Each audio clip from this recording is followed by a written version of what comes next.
Blink Publishing presents How Not to Be a Supermodel, written and read, including all of the accents, by me, Ruth Crilly. Stick around until the end, where my lovely friend Caroline Hirons will be chatting to me about my book exclusively for the audiobook.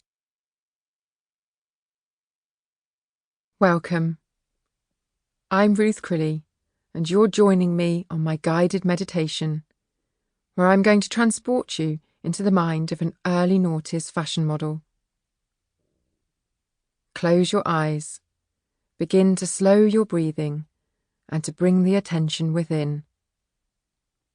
Notice your breath, ragged and uneven, due to the fact that you smoke at least 20 Marlboro Lights a day. Notice the sensations in your body, good and bad.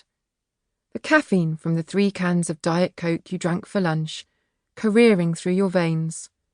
The constant dull ache of rejection and failure, ever present behind your eyes. The deep shame of your own physical inadequacies, burning away in the pit of your stomach. Take time to acknowledge these feelings before we arrive at your first casting of the day. Your first appointment starts in 4 minutes' time, and you are still on the London Underground, 29 minutes away. But do not let this alarming fact draw your attention away from this meditation.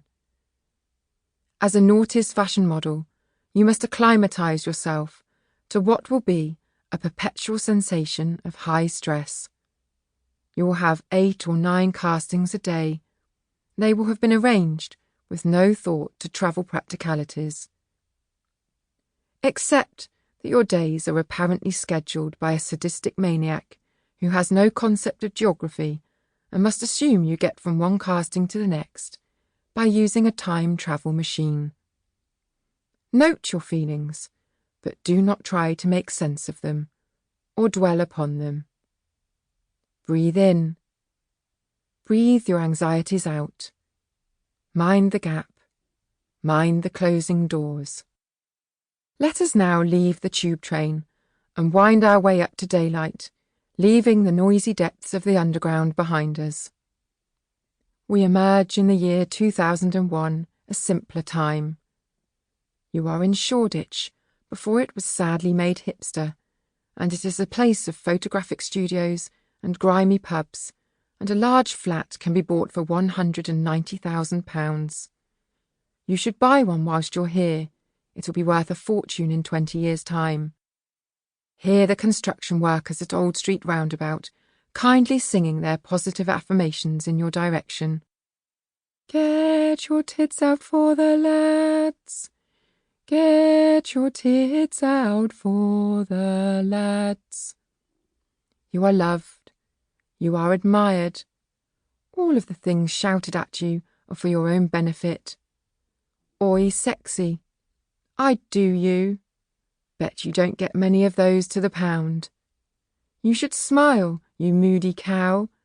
It's your fault, you ugly slag. I wouldn't touch you with a barge pole. What a time to be alive. The smell of cigarette smoke hangs thick in the air. Some buses have no doors on them, allowing people to jump straight off into fast-moving traffic. And magazines routinely humiliate women for having the perfectly normal bodies that nature gave to them. Congratulations. You are at your first casting. In front of you, a queue of 37 girls. You will be here for some time. Smartphones do not exist yet, and so you must delve into your bag and find your own entertainment. There, your Walkman, and the audiobook of How Not to Be a Supermodel by Ruth Crilly. Rewind it to the start, press play, and bring your attention to the words. The real journey is about to begin. To Mum, apologies in advance. Preface.